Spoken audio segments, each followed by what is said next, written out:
Now I would request Mr. Sanat Kumar, who is currently the medical officer at Gulur in Tumkur district. This seems to be Tumkur specific presentation in and around.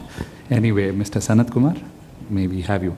He's done his MPH from Belgium. I said Netherlands, then it's from Belgium, presently working as MO.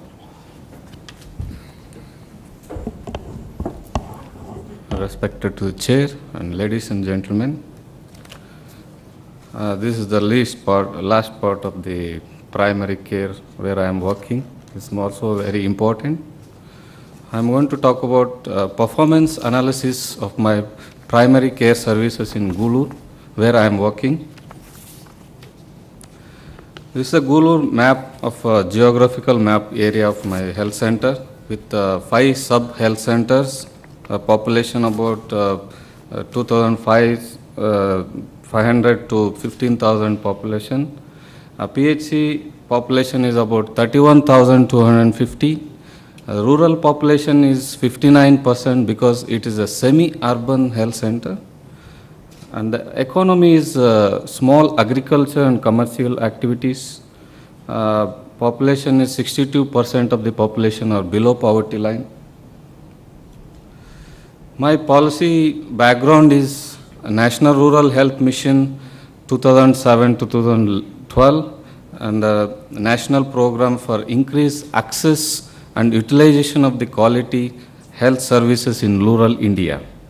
The impact of NRHM in rural areas is well documented, but Gulur, like thousands of other Hoblis, it's bigger than village and smaller than taluk, and is technically rural but semi-urban in practice because of growing cities. Then how did NRHM impact in such environment? To contribute in filling this knowledge gap, I have chosen to analyze the performance of Gulur Health Center at my workplace. My objectives are general objectives to make evidence-informed recommendations for improving performance of Gulur Health Center based on a comprehensive performance analysis.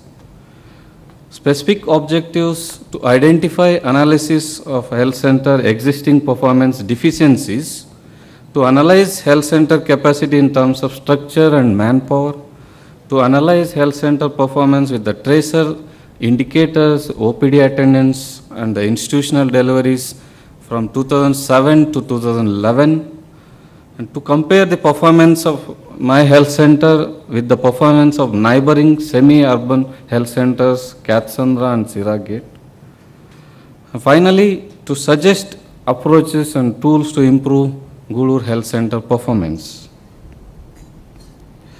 To analyze my health center Gulur performance, I used CICOT multipolar framework to identify areas of non-performance and to improve the strategies through using 4 dimension: actual service provision, goals, the interaction with environment like Ministry of Health and Family Welfare, Zilla Panchayat, the local government, and Gram Panchayat, village level government, communities, patients, and district hospital.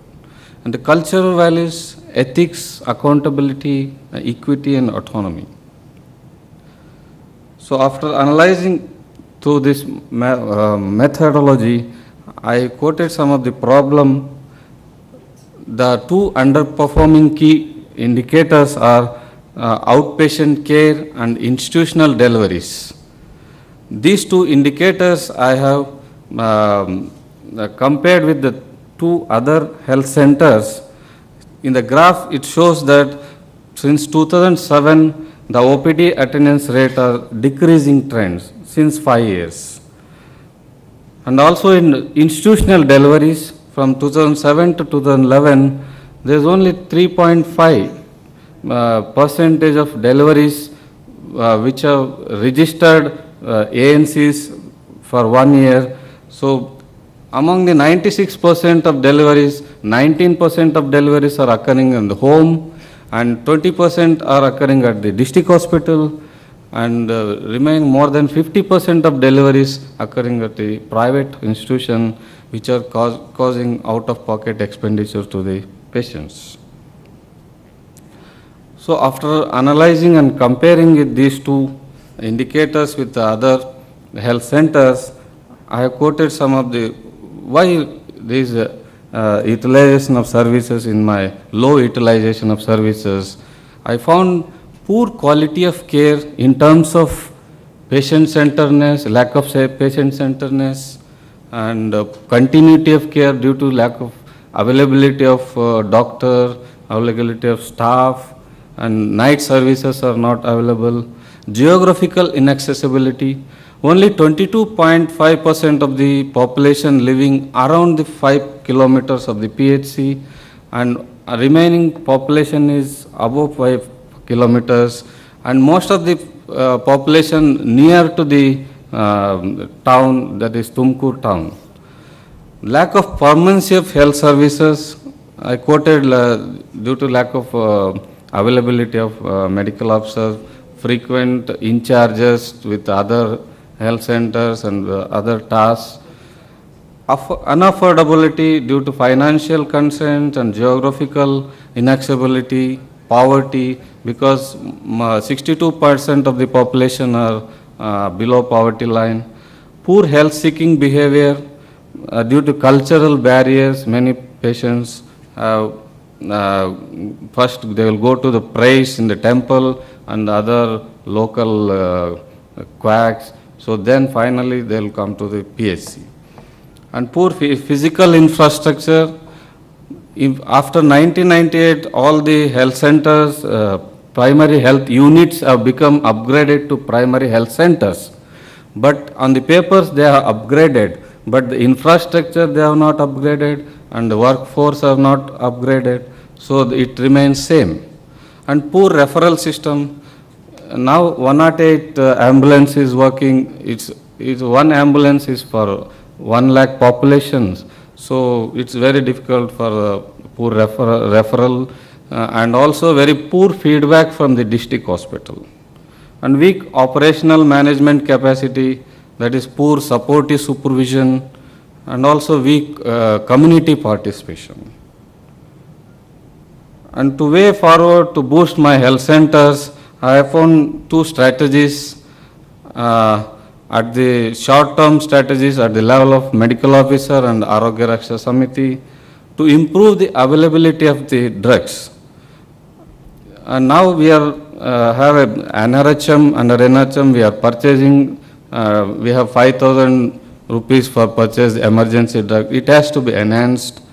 And rational use of drugs, because so many times we are using unnecessary antibiotics, other things.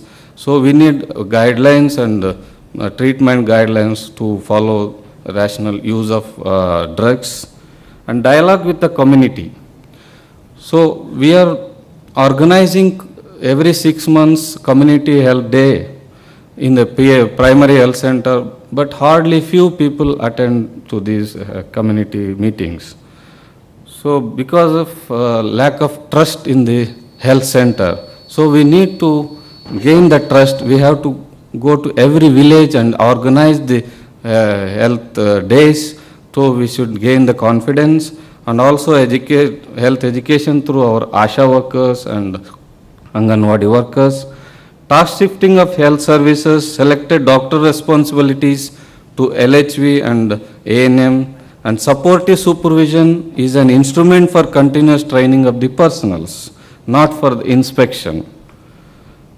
Long term, at the level of district and state level authorities, improve geographical accessibility, reorganize all 5 subcenter, because one subcenter is 2,000 population, another is 15,000 population. It has not reorganized since 15 years.